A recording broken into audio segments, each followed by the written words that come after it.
Hello fellas and welcome. I am pleased to be the very first person to present you this exciting new product from Parkside, a cordless 20 volts rivet gun. Please don't ask me about the price, don't ask me about availability.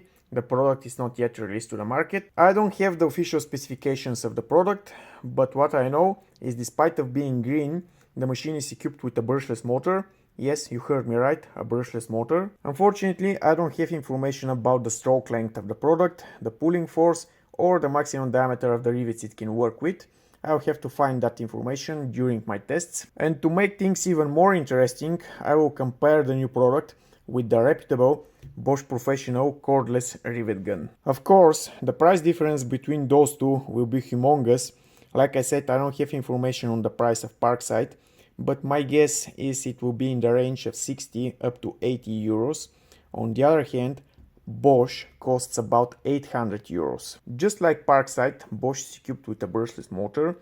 It has a stroke length of 25 millimeters, a maximum pulling force of 16,000 newtons, and it can work with steel rivets with a maximum diameter of up to 6.4 millimeters. Both machines come with a set of 4 nose pieces with different diameter suitable for a variety of blind rivets. On Parkside, you have to carry inside your pocket or probably inside a bag the nose pieces you're currently not using. On Bosch, the nose pieces you're currently not using are nicely situated on the upper part of the machine. On Bosch, on the nose pieces, there's information about the maximum diameter of the blind rivets it can be used with. On Parkside, you have to guess. In addition to the nose pieces, both machines are equipped with a spare kit of jaws. Both machines are equipped with a spanner for changing the nose pieces. The difference here is that Bosch is equipped with a really nice slot for accommodating the spanner. Such feature is not available on Parkside. As you already saw, both machines are equipped with a mandrel collecting cups. The difference here is that Parkside cannot function without its cup. There's a safety switch over here. On the other side, Bosch has only a warning sign and it's operational even without its cup. Another difference is that Bosch is equipped with a retractable hanging ring, while Parkside doesn't have anything like it. Bosch features two work modes, automatic and manual. In automatic mode, even a short press on the trigger activates a full-length retraction of the jaws. When the automatic mode is off, the user has a greater control over the machine. The retraction length of the jaws varies depending on how long the trigger is pressed. This way, the user can greatly decrease the riveting time when using shorter rivets. Let me demonstrate you.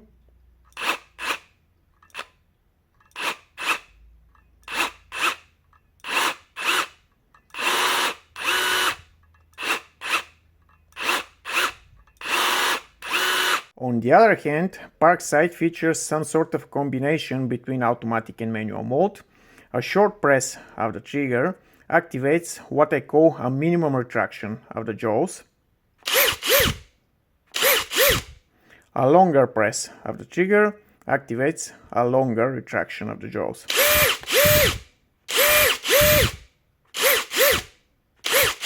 Another interesting feature available only on Bosch is the reminder for cleaning or replacing the jaws.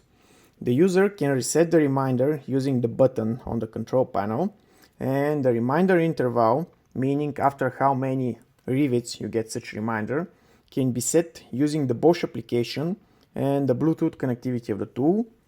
Yes, the tool has an integrated Bluetooth module. This is what you can find inside the two rivet guns. Like I already said, both machines are equipped with brushless motors. On Bosch, it's a self-contained brushless motor with a Hall sensor. On Parkside, the brushless motor needs an external support to operate and it's without a Hall sensor. On Bosch, the planetary gearbox is almost entirely made out of metal. On Parkside, the casing of the gearbox is plastic. Both machines use a magnet and two Hall sensors for detecting the end positions of the pulling mechanism. You can see the magnet and the two Hall sensors on Parkside. Judging by the distance between the two Hall sensors, I can tell that Parkside has a stroke length of about 5 mm less than Bosch. Judging by the size of the sprockets, I can tell that Bosch has a better gear ratio, resulting in a bigger pulling force than Parkside. Closer look on the control board of Bosch. This is the Bluetooth module.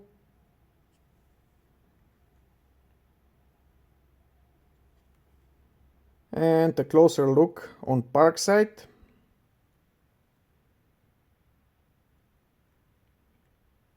On Parkside, like I told you, there's an additional safety switch which blocks the operation of the machine if the mandrel collecting cup is removed. As it goes for the jaws, both machines are pretty similar. Of course, Bosch is using a better quality grease. Let's do some field tests, starting with aluminium rivets 4 by 8 mm.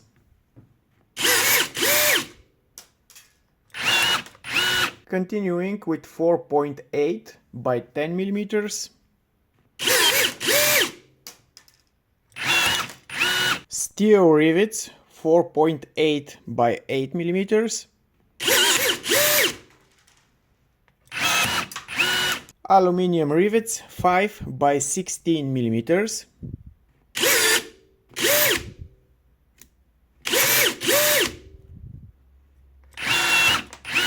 Let's do this one more time. It seems that 16 mm are too long for Parkside.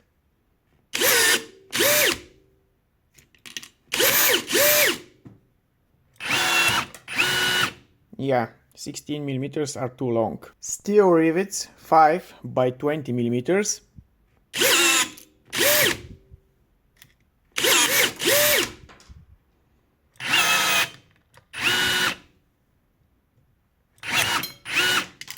Let's do it again. 5 by 20 mm steel rivet.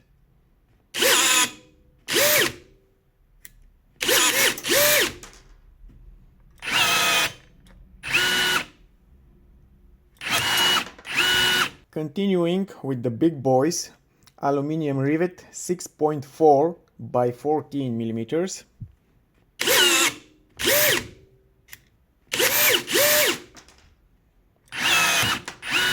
Let's do it once again.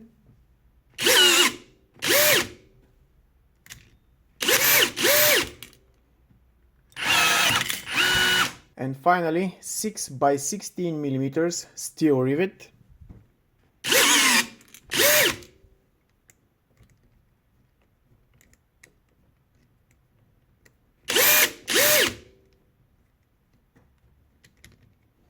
It seems that the feeding mechanism on Parkside got jammed.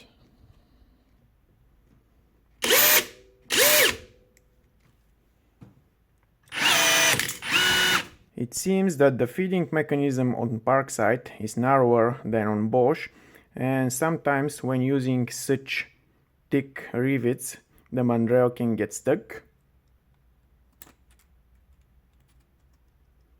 And you have to push it really hard so it can go through all the way to the mandrel collecting cup.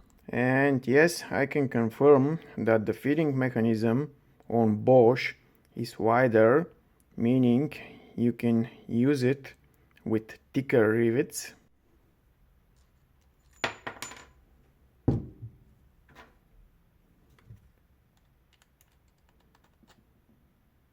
Yeah, definitely wider.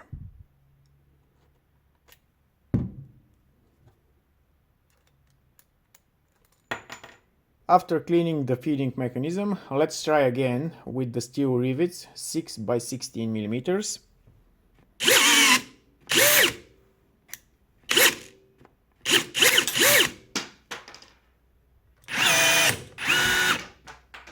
One more time.